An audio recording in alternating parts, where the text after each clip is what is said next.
right, we're at 15 minutes before 6 o'clock, 1140 KSOO. In the faculty lounge is the Superintendent of Schools, Dr. Pam Homan.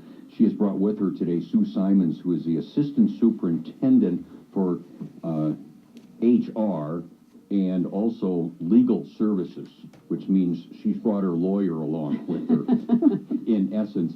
So, let's talk about the most secret document in the history of mankind. In the past, if I wanted to take a look at the contract that you have, that was public information, right? You would be correct, Rick. I mean, prior to this 2010 rewrite of the law, if someone requested the contract, it was provided. In fact, you know, I've got the articles from the Argus Leader where they've printed the details. Okay. So it was. Did you bring your current contract with you? You know, I have it here with me. Can I look at it? Is it? Can I touch it? You know, I would allow you to touch it, Rick, and I would be happy to share any detail in here. I want to thank you for being the first one to ask me to discuss details of my contract, because prior to this, when it comes through as an official request for open records, comes into the business manager looks at it in the context of the law with Sue, and it's like, this cannot be given out, and no one's bothered to sit down. And so I think you'd be the first one to say, really, could you just tell me what details are in there? Can I hold it? You can touch it, yes. I can touch it? There it is. The heading says Superintendent's Employment Agreement, and this is, I don't know, about 9-10 pages long. It's signed January 6th, 2010. There's your signature. Oh my gosh. And Jeff Fix and everybody. And then there's all these pages in between. So what happened from a year or so ago where this was kind of public information to now it's not? What did the legislature do something to screw this up or make your life better? The public records law, and Sue can certainly cite that better than I can, was rewritten, and it very clearly indicated that what should be exempted from being open, which would be personnel records, you know, except salary and directory information. And in addition to that, where there was a rather recent question as to are these personnel contracts open or not, the body that the legislature appoints to interpret the law indicated that no, these contracts are not public. So our team made the decision we can't consciously break the law. Really, Sue? Come on. Oh, I'm with Pam on this one. So what's the catchphrase, or what sentence, what comma, what semicolon, whatever it was that they did that caused the interpretation of this to change? Well, actually, the whole law flipped. Used to be what nothing was open unless it was specifically identified, and now everything's open unless it's specifically excluded. And that was the flip in 2010. Okay, and so it's your interpretation, and apparently the interpretation of other hearing examiner type people, that somehow superintendent employment contracts are now, for lack of a better term, secret. Well, I think what it says is personnel information, except salaries and directory information, is not considered a public record. Okay, so then, and I realize you can't speak for anybody else, but the other superintendents who have, not this contract obviously, but similar documents, apparently decided it was okay for them to, quote, break the law. How do you reconcile that?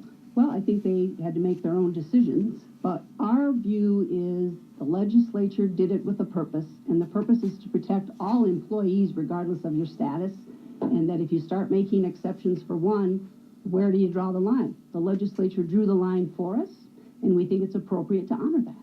Okay. Let's have some fun here, okay? In serious fun. Okay, I know you make $175,000 a year, give or take a little bit. There's some change in there somewhere, I'm sure. That's public record. That's public record. Okay.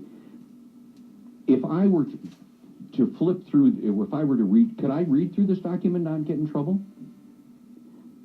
You know, I certainly know that I personally can share any information with you, and you're looking at it in my presence. So am I leaving you a copy of that contract? No, because I'm not going to get in trouble with my legal counsel here. And I'm not going to read this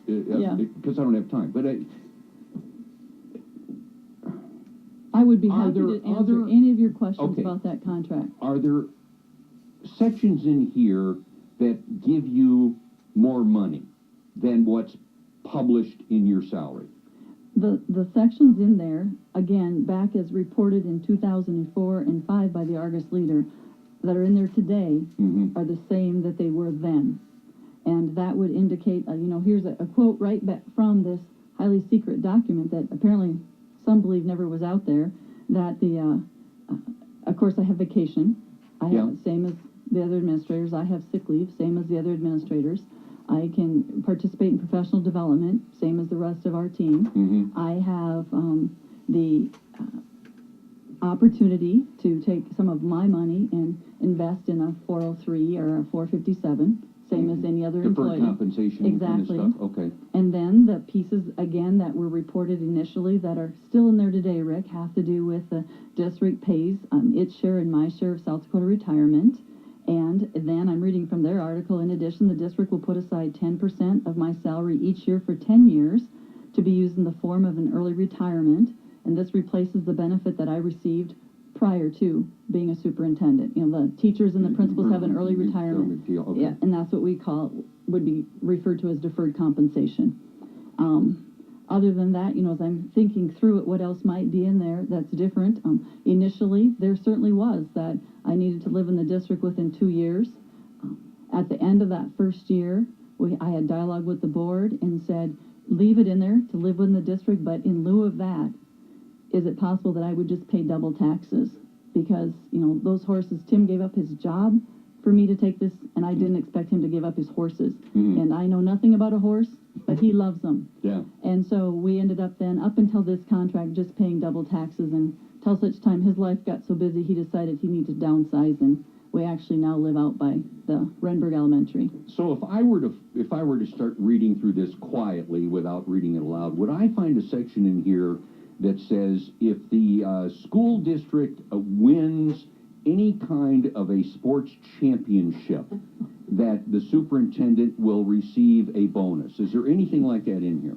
Rick, my contract has no bonuses, and I will tell you where I stand on that philosophically and what I have shared with board members.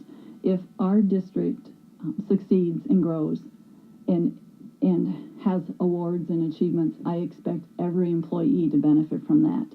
I do not believe that should be given to the superintendent. Okay, so if the debate team or the theater team or some other club or group, National Honor Society, wins some type of national or international award, there's not a little something extra stuck in your paycheck? Absolutely not. Okay. And I would hope not. Okay. Conversely, if the district does not perform well, because we have schools within the district that are not meeting whatever standards somebody's made up last week, or whatever, and we know about that. If that continues or that gets worse, is there something in here that says we're taking 15% away from you until you get this straightened out? That would not be in my contract, but I'd hope and anticipate that if my performance wasn't satisfactory to the school board, then that would be taken care of through the evaluation process. How often do you get evaluated? Every year. Okay.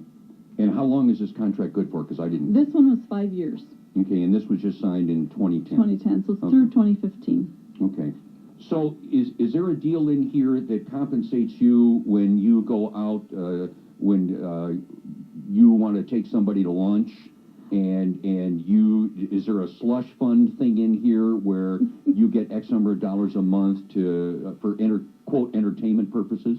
I'd love, you actually have the document on the back of that because I ran that. In there, there's an expense account, and the purpose for that in the office, the joke is it's called the funeral fund, because I use that to pay for the funeral flowers when a staff member loses a loved one, and they're sent on behalf of the school board and the school district, as well as last year, for instance, we had a large number of retirees, and each year I use that money to pay for the retiree gifts and part of the food for that banquet so we can thank our employees.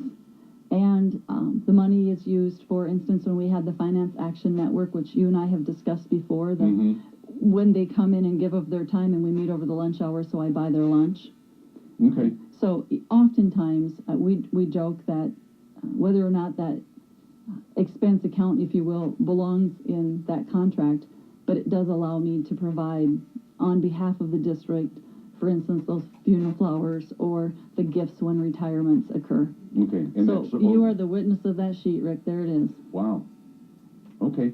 So, and then the Rolls Royce that you drive, is that provided by the school district at no expense to you, or how does that work? Here's what happens. I have that in that contract, it lists that vehicle is for work-related purposes. And that's how it was stated in the first contract.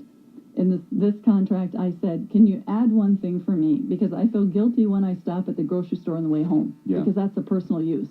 So they added a sentence that would say what's common sense if I'm, in that vehicle and I need to make a personal stop at the grocery store. It doesn't say grocery store, that I may do that. And then certainly the value of that vehicle for which any part of it I use to and from work, as well as stopping at Hy-Vee on the way home, then is the income, the deductions are made. Yeah, it's a 10, whatever they call those forms. Absolutely. Okay. So the trip that you take to Key West, Florida every year, you don't use the school vehicle? No, the old school vehicle stays behind. Probably. Although I really haven't had the opportunity to take that trip yet, so I'm looking forward to a vacation. Somewhere. Okay.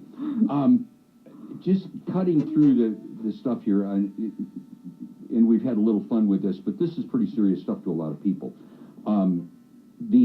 There's nothing in this contract that treats you significantly differently than other contract employees with the district. I would think, I can't think of categories that would treat me differently. In that contract, Rick, I pay the same share of medical and dental and the other life insurance kinds of benefits, that the other administrators or groups pay, if it's available to them. That's very much the same.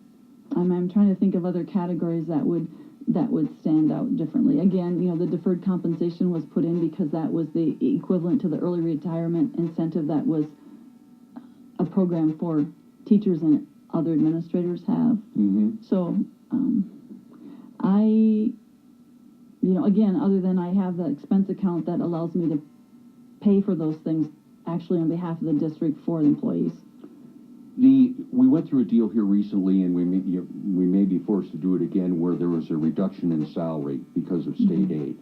Is there a provision in this contract for you as a superintendent to have a reduction in salary because of lack of either state or federal funds?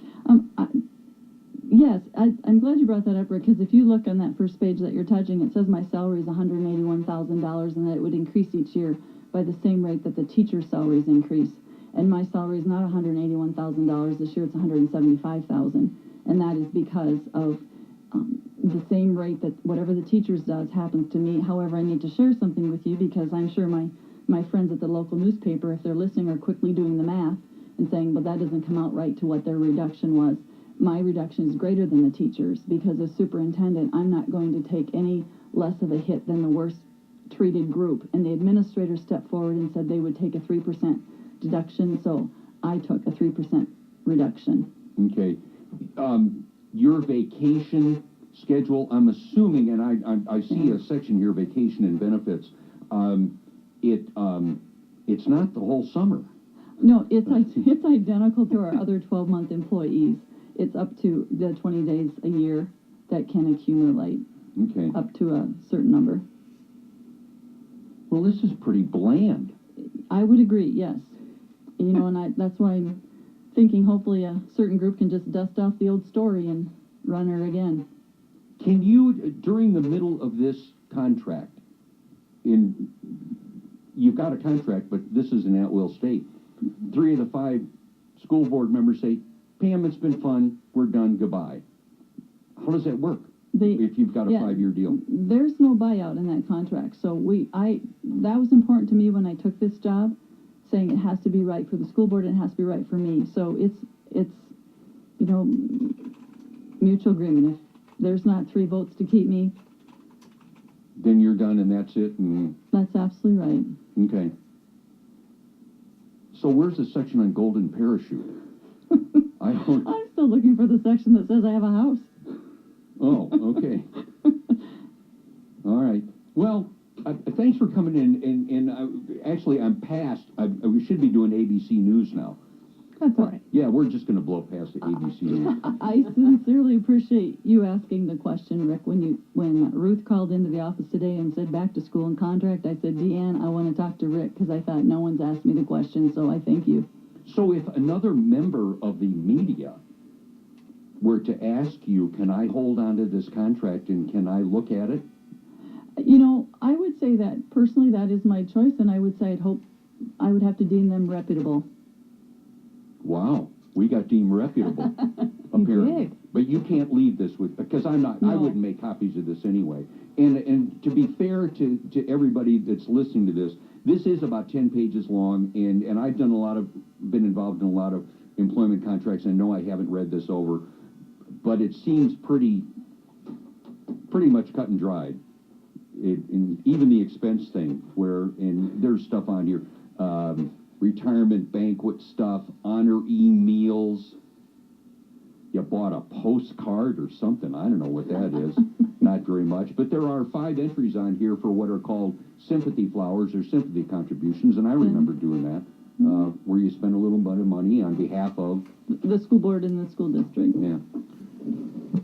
Ruth, there it is. You want to take a There close it is. look? I see it. I will vouch for it. Yeah. It is right there in your hot little hands. I've seen it, right? Okay, it is now going back into her hands, which means it'll go into the hermetically sealed envelope and be returned to the vault underneath the Instructional Planning Center.